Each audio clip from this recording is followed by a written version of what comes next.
Hello, my name is Dr. Eleshia Morrison. I am a board-certified pain psychologist with additional specialty in oncology and transplantation. Welcome to Mayo Clinic. My clinical time here at Mayo is spent in the Adult Pain Rehabilitation Center and in the Transplant Center. I'm also the Director of Education for the Pain Rehabilitation Center, where I get to interface with interdisciplinary trainees from all over the institution. I am going to be talking with you today about how to navigate difficult conversations with patients about opioid medications.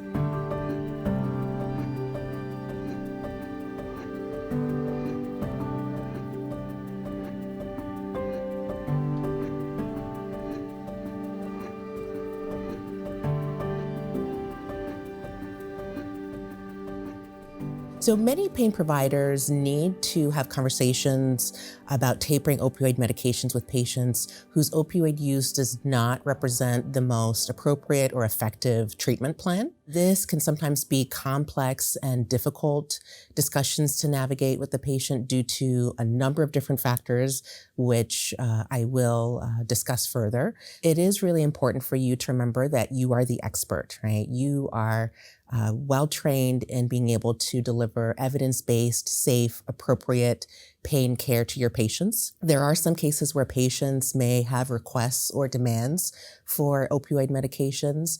And in some of those cases, that may actually be akin to demanding antibiotic medications for a virus.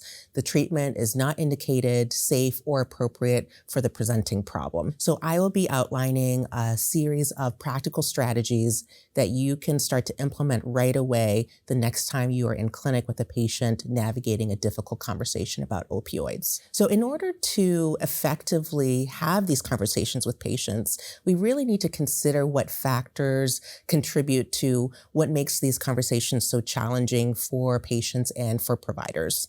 So first, I really want you to consider your training. Medical providers are trained to identify problems, generate and implement solutions, all in the hope and plan of easing patient suffering. Now, patients may actually be focused on the elimination or cure of their pain, in which case, of course, if that does not happen in the context of chronic pain, this really contributes to experiences of distress and perceived suffering. So we need to also recognize that there is a cultural element here. The United States represents only 5% of the global population. However, we estimate that we use over 50% of global morphine, over 80% of global oxycodone, and 99% of hydrocodone.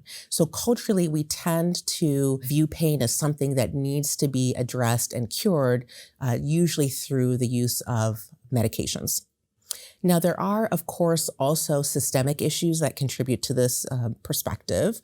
The reality is that opioid medications are cheaper and sometimes easier to access than physical therapy or other non-pharmacological modalities for managing pain. So patients and providers may not necessarily be aware of or be able to access those non-pharmacological evidence-based behavioral strategies that could otherwise help them with their pain management. Patients with chronic pain will often talk about the stigma of being labeled as a drug seeker. So as providers, it's really important to be mindful of that potential bias that you may have. And we're all human. We all have cognitive implicit biases, and we do bring those to clinic. So being mindful of that is really important. But it is also important to consider that while that bias may be at play, are there other factors that may be present as well? So for example, we know that there's high comorbidity between chronic pain and various psychiatric diagnoses, such as mood disorders and anxiety disorders. We also see comorbidity with post-traumatic stress and various substance use disorders. So we really need to be thinking about when we are prescribing an opioid and maintaining opioid treatment for a patient, are we treating the physical aspects of the pain, or are we additionally treating an underlying substance use issue that maybe was present prior to the initiation of opioid medications, but in some cases, unfortunately, may have developed as a result of opioid medication use? Or are we also treating underlying post-traumatic stress, depression, or anxiety? So if these types of interactions are common or typical of much of your clinical practice, it's no surprise that providers will often experience feelings of burnout and professional dissatisfaction. So it is important to also consider all of this in the context of the COVID-19 pandemic, which has certainly exacerbated existing health disparities for underserved groups, including patients who are older, racial and ethnic minorities, rural residents, and those who are underinsured. So all of the various aspects of the COVID-19 pandemic have exacerbated delays in patients getting access to appointments, getting access to their prescribed medications, but also in cases where they were maybe engaged in non-pharmacological means of managing their pain, they may not necessarily have access to that in the context of the pandemic. So all of these things have, of course, contributed to a loss of control for both providers and for patients. So to expand upon my previous point about underlying psychiatric concerns, there was a study with individuals with chronic low back pain that revealed that patients who had a diagnosis of depression, personality disorder, or substance use disorder history were actually more likely to be prescribed opioid medications than NSAID medications for their chronic pain. So when you really think about the presentation of these patients in your clinic, they may actually be more likely to present as distressed. So again, when we are prescribing and maintaining opioid medications, are we treating the physical pain or are we treating the distress? Another point to consider is that prescription painkillers actually account for more overdose deaths than illegal drugs combined. According to the CDC, patients who misuse prescription pain medications are actually 40 times more likely to become addicted to heroin than those who do not. So that's pretty staggering. It's not uncommon for colleagues to ask me about how to navigate when patients report suicidal ideation in response to being discontinued or tapered off their opioid medications. So really considering what is the priority in that type of situation. Certainly if that situation were to arise in your clinical practice, what you'd want to do is to complete a suicide risk assessment where you're asking the patient about the nature of those suicidal thoughts. You're asking them about whether or not they have a plan for how they might harm themselves. Do they have means or access to ways to harm themselves? So for example, having a stockpile of prescription medications that they could overdose on. And you also want to clarify the level of intent. Does that patient have the intention to actually harm themselves? And in cases where you do continue to be concerned about the patient's safety, you may find yourself in a situation where you may have to refer the patient to the emergency department for further assessment to ensure their safety. In some cases, patients may not be pleased with that plan. And in cases like that, you would have to insist upon an involuntary admission. Now, when we think about what are some of the things that you can put into place to mitigate or to manage a situation like that, I always recommend that prior to initiating your assessment or appointment that you're asking the patient for emergency contact information. Do they have a family member or a friend that you could call in the case of an emergency? And I certainly insist on implementing that practice in the context of telemedicine visits.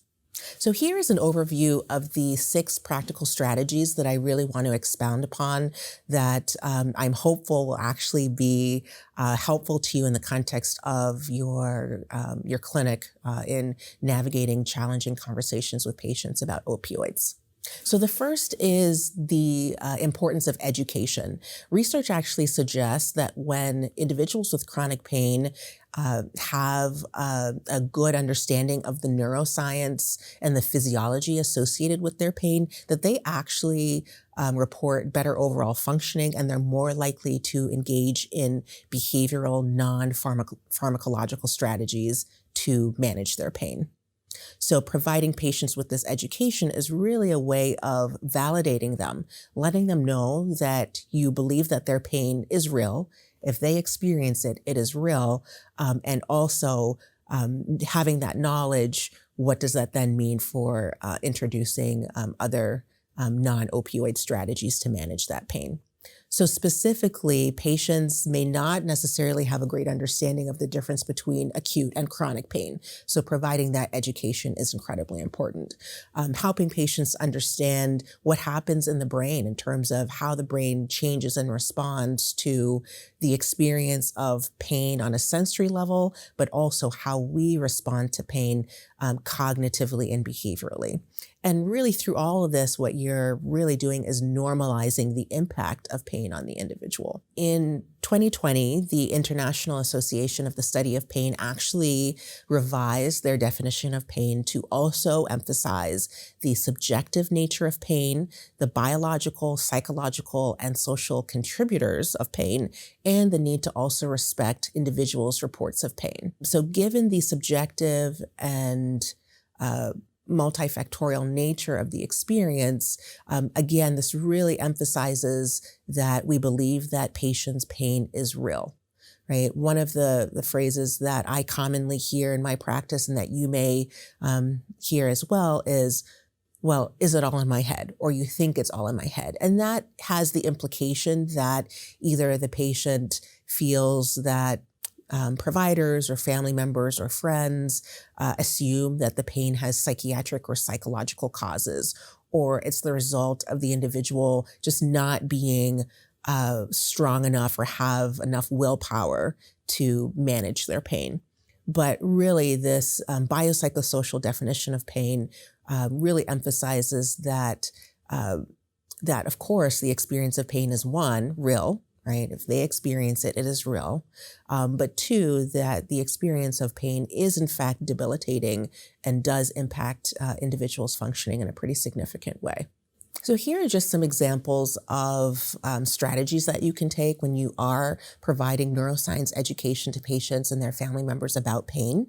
So some examples might be providing a description of the central and peripheral nervous systems and how they work in concert in the context of pain. Also providing education about central sensitization, if that's appropriate in the patient's context. Another really helpful educational strategy is to talk about the neuromatrix model of pain. And what is really great about this model is it dispels the notion that there's any one pain center of the brain, but rather it talks about how various parts of the brain are involved in the not only the initial experience of pain, but the maintenance of pain as well. So it emphasizes the role of the sensory cortex, but also the limbic system that is involved in our emotional experiences and emotional regulation, as well as the prefrontal cortex, which is, of course, involved in how we plan, anticipate consequences, and frame our experiences. To provide further validation for the functional impact of pain and losses associated with pain, research estimates that about 8% of individuals with chronic pain have what is called high impact pain. And epidemiology suggests that there are anywhere from 50 to 100 million adults in the US who experience chronic pain. And that number is pretty variable, is pretty vast. But even in that context, considering who are those patients of yours who have high impact pain. And this is pain that is associated with significant disruption to day-to-day functioning. So they're maybe avoiding interactions with family or friends, they're not taking care of themselves, maybe not sleeping well or eating well or exercising, or maybe not meeting the demands of work or school or home. So really considering who are those patients who are really struggling with their functioning as a result of their pain. So we know that there are a number of biopsychosocial contributors to pain, and describing this for patients on the heels of talking about the neuroscience can be a nice way of introducing these psychosocial aspects that do in fact lead to the maintenance of pain over time. So some examples might be talking with patients about disruptions to sleep and how poor sleep actually can lead to the maintenance of pain over time. Health behaviors like being sedentary versus being engaged in exercise and managing one's weight also can be contributors. Mood management. Right. So if the patient has untreated anxiety or depression or post-traumatic stress, those can absolutely be contributors that amplify the experience of pain. And also from a cognitive standpoint, not only in terms of cognitive functioning, like attention, memory, and concentration, but also what are the patient's cognitive appraisals about their pain? So in other words, what is the self-talk that they engage in, or how do they speak to other people about their pain? Are they focused on their lives being of poor quality because of pain? Are they focused on their inability to cope with their pain? Or are they able to reframe being able to still live a worthwhile life, even in the context of their pain?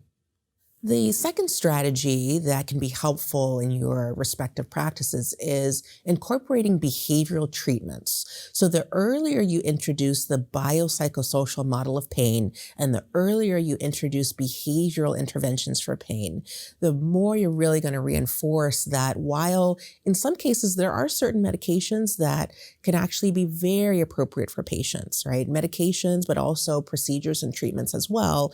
In addition, this really sets the stage that there's an expectation that the patient also take a very active role in their own management of their pain. So even when you are prescribing a medication or an intervention for patients with chronic pain, also consider what are those behavioral recommendations that you want to provide upfront. And I really like to give diabetes as a nice example, right? So no one is going to argue, right, that diabetes is a medical illness. However, we also know that proper nutrition, exercise, monitoring one's blood sugar, and getting good sleep are all effective strategies for managing diabetes, right? So the proper management of diabetes very much also relies on patients' behavioral change and behavioral involvement. So we really want patients with chronic pain to have an understanding that pain is similar, right? It is a medical condition.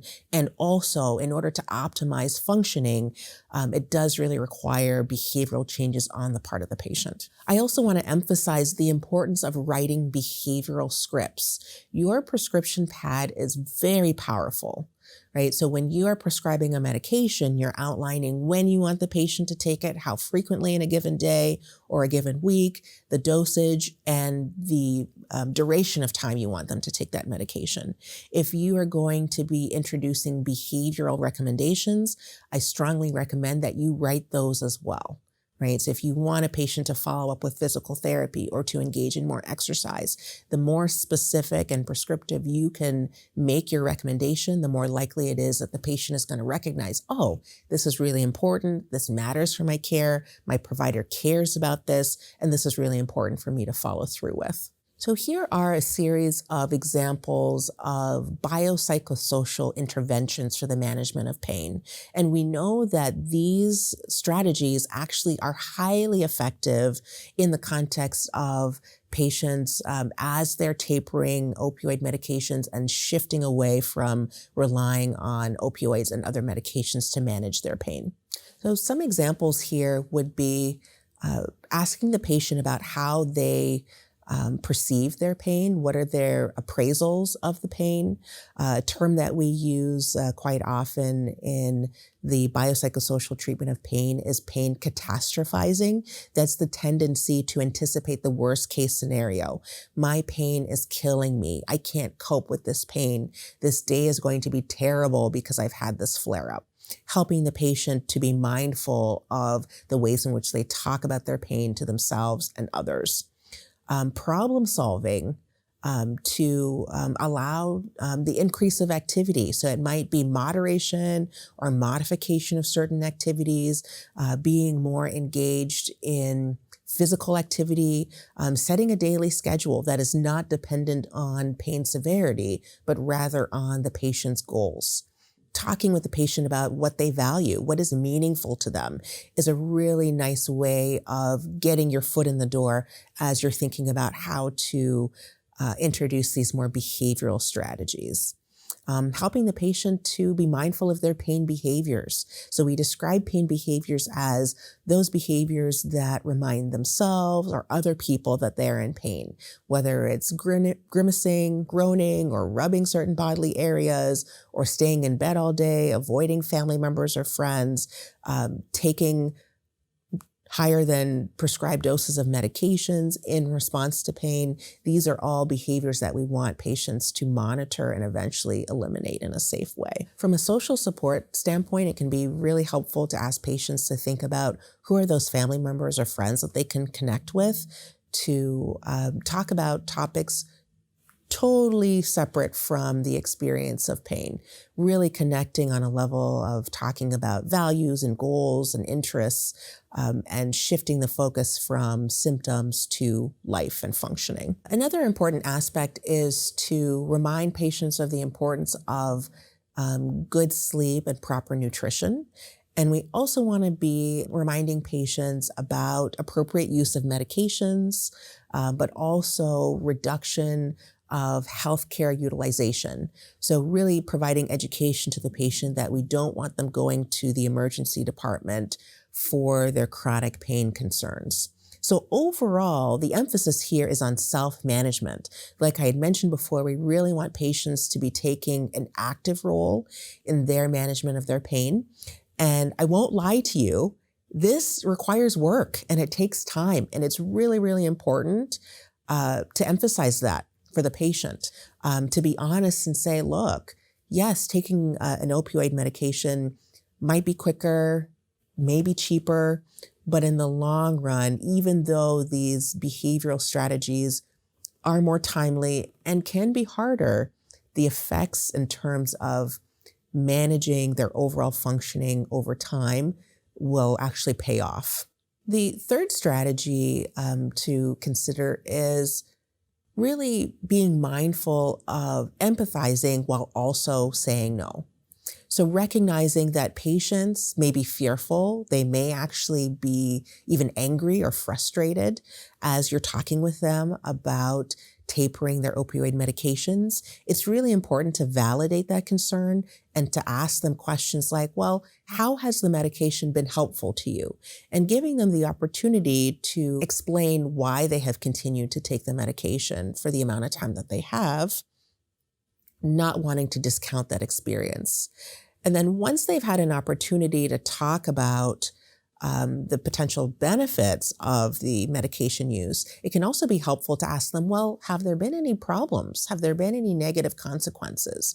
And really, again, opening the door to having them talk about maybe aspects of opioid use that have not been so favorable, whether it's side effects or not being able to engage in certain activities like driving or conflict with family members because they're not able to engage if they are experiencing the effects of medications. Those are just some examples. But ultimately, being forthright with the patient, explaining to them that a cure for chronic pain is not likely, that they may have a long road ahead, but again, that integrating these behavioral strategies will overall help in terms of managing and improving quality of life. Also, really be considering the difference between adherence and compliance. Compliance is, I tell you to do something and you do it, right? And if you come back to clinic and you don't do it, I'm frustrated, you're frustrated, the interaction may not go so well. But adherence is really more about you bringing your evidence-based recommendations. Of course, you should always do that, but then also hearing the patient. What is their understanding of your recommendations? What are they able to understand and then implement and follow through with? What are the potential barriers, whether they are psychological or financial or social, that may actually make it difficult for them to follow through with your recommendations? So really emphasizing the adherence piece is really a way of promoting that collaboration, helping the patient to know that you are on their side and on their team. And while you and the patient may not always agree with the precise strategy for achieving that, so for example, tapering off of opioid medications, really explaining to the patient that ultimately you care about them and you want them to experience a better quality of life, even in the context of living with pain. It can be helpful too to work with family members. It's also a way of really garnering that social support that chronic pain patients often do need moving forward in order to successfully implement these strategies. A fourth strategy that can be really key as you're navigating difficult conversations with patients about opioid use is really emphasizing quality of life and not pain. So we often will ask the question, well, rate your pain severity 0 to 10. And while that can absolutely be important information for us to have, really consider also asking patients about pain interference. On a scale of 0 to 10, how much does your pain interfere with your day-to-day activities? 0 being, well, the pain is there, but I do everything I need to do and want to do. 10 being the pain interferes with every single thing that I try and do in my normal day. And what that really can also do is give you a sense of insight into their values. It's not uncommon for a patient to say, yeah, my pain severity is an 8, but the grandkids come over and pain interference is a 2 because my grandkids are here and I'm going to insist on playing with them or baking with them or being active with them. So it really can give you kind of a window into what that patient values and how you can introduce and really reinforce those behavioral strategies for them. It's not uncommon for patients to also ask, well, okay, you want to taper these opioid medications, but what are you going to do for my pain? Emphasizing that behavior is biology. Every time they engage in behavioral strategies, they are actually changing their neurobiology, they're changing their physiology, and really retraining the brain to respond differently to their pain. So I love to give the example of exercise and the link between exercise and the release of endorphins and how that can have an impact on pain. So ultimately, the focus here is on function rather than on symptoms. And again, providing those behavioral scripts can be a really important aspect of practicing this strategy. We are all trained in practicing and delivering culturally humble care. So this could also be an opportunity as you're getting more of a sense of the patient's values and goals and interests. It could give you more of a sense from a cultural standpoint, what are those aspects that can actually help to support them as they work to implement new strategies to manage pain, but also can actually maybe get in the way. Another concept to consider here is the patient's level of pain acceptance.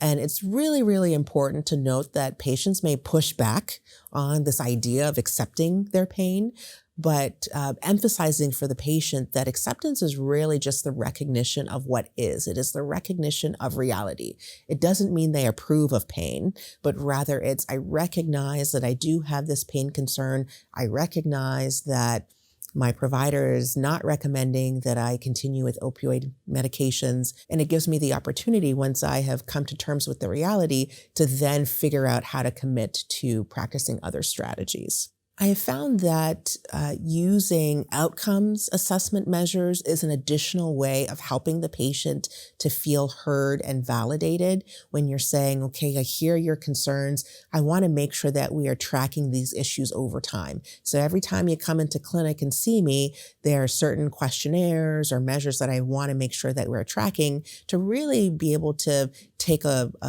bird's eye view and kind of look at the pattern and see how you're functioning as we continue continue on with our treatment plan. So some examples of subjective measures that you might use would be the subjective opioid withdrawal scale, using various assessment tools for alcohol use can also be additionally important. Asking questions about other substance use, including cannabis products. And I want to emphasize with that you want to ask the patient about their use of marijuana or cannabis or CBD products, and then asking them, is your use for recreational purposes, or are you using it to manage pain and other symptoms? It can also be really helpful to take brief assessments of patients' mood. So one example is using the PHQ-9, which is an assessment of depression. Also the pain catastrophizing scale that does have a clinical cutoff that lets you know that if a patient is scoring above a certain level, that they are more likely to be catastrophizing about their pain and symptoms. Other examples include an acceptance measure, a measure of self-efficacy or one's level of confidence in being able to manage their functioning. And of course, I mentioned a little bit about the link between post-traumatic stress and pain, and how these two conditions actually are mutually maintaining of one another. So taking a quick assessment of post-traumatic stress symptoms can be helpful too.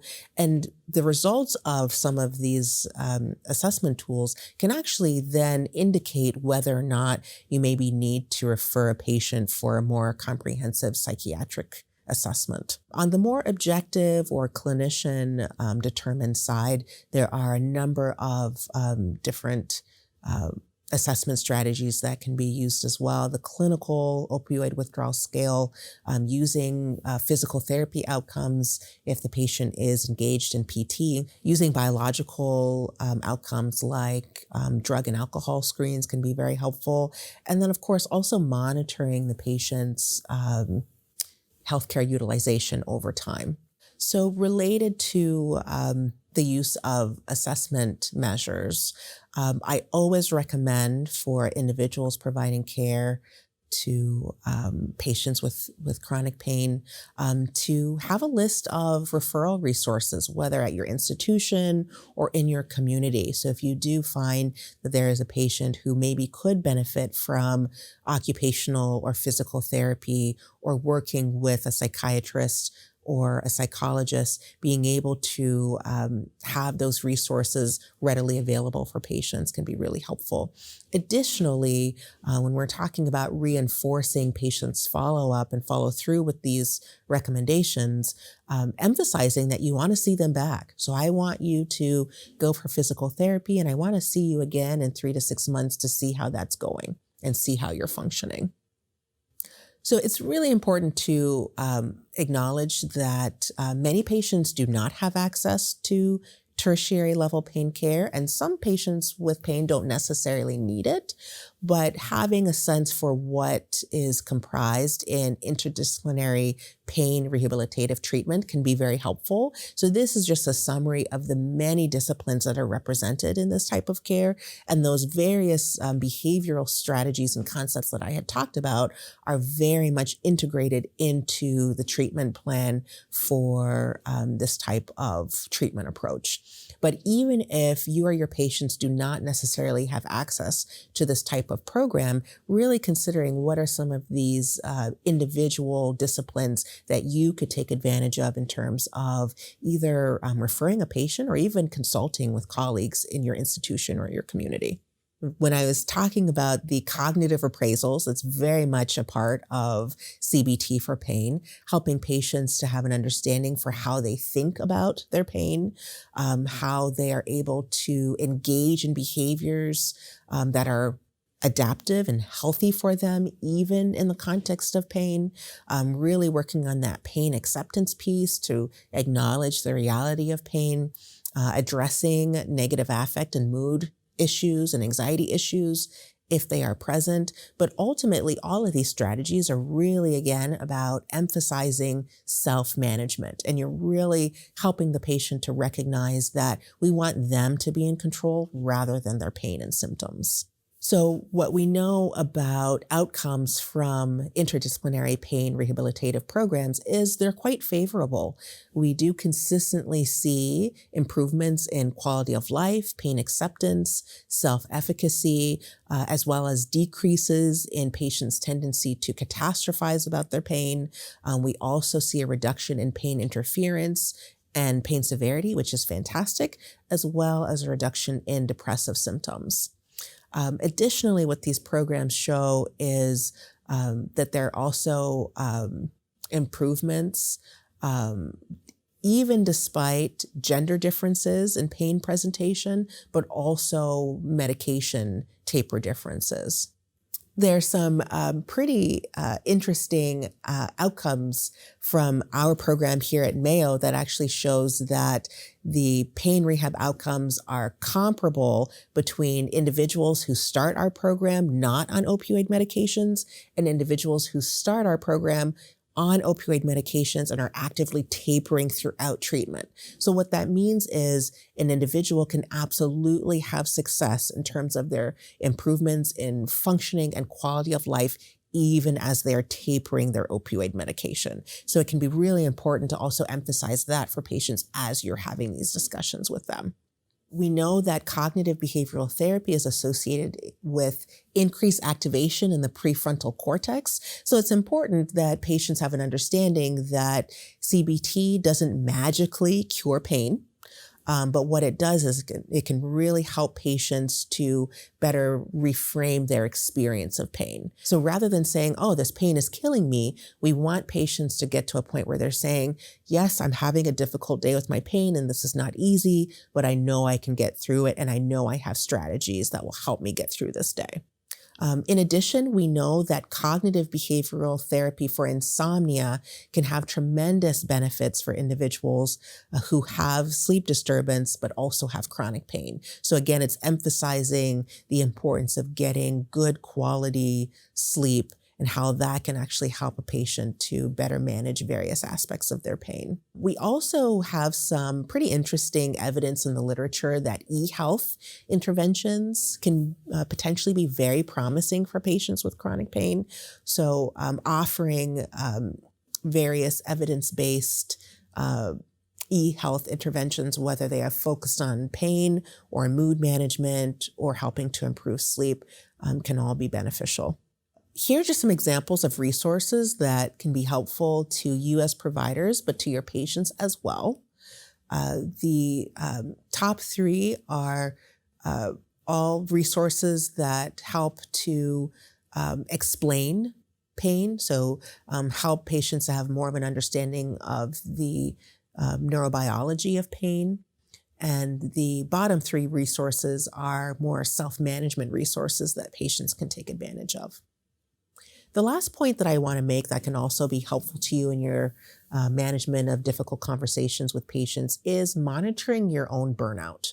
So one, considering the culture of your clinic or your institution, what are the policies about opioid prescription for patients with chronic pain? Really being mindful of that and really asking yourself, are these policies consistent with my personal philosophy for how I want to practice as a provider? It can also additionally be really important to reach out to colleagues. So if you are in a setting where you're working with other colleagues, having that peer consultation can be really beneficial, can really give you a sense of being supported by other professionals who maybe are dealing with similar challenges. So even if you are an individually practicing clinician, what are the resources that are available to you? So connecting with local, state, or national organizations that will connect you with peers who, again, you can feel that sense of connection and support when it comes to navigating difficult patient encounters. Lastly, but certainly not least, considering your own personal self-care is really important. Setting those boundaries. So having a sense for, when are you going to put down that pager? Or when are you going to stop yourself from checking those portal messages? making sure that you are still engaging in those self-care strategies that allow you to be a well person, because obviously the work that you do is important, and we need you, and we need all of you as clinicians to be taking care of yourselves so that you can take care of your loved ones and your patients. Thank you for taking the time today to listen to my talk. Again, I'm Dr. Eleshia Morrison, pain psychologist in the Mayo Clinic Adult Pain Rehabilitation Center. It's been a pleasure being able to discuss how to navigate difficult encounters with patients surrounding opioid medications, and I welcome any future opportunities to connect with you or answer any questions you have. Please feel free to contact me via my email address. Thank you.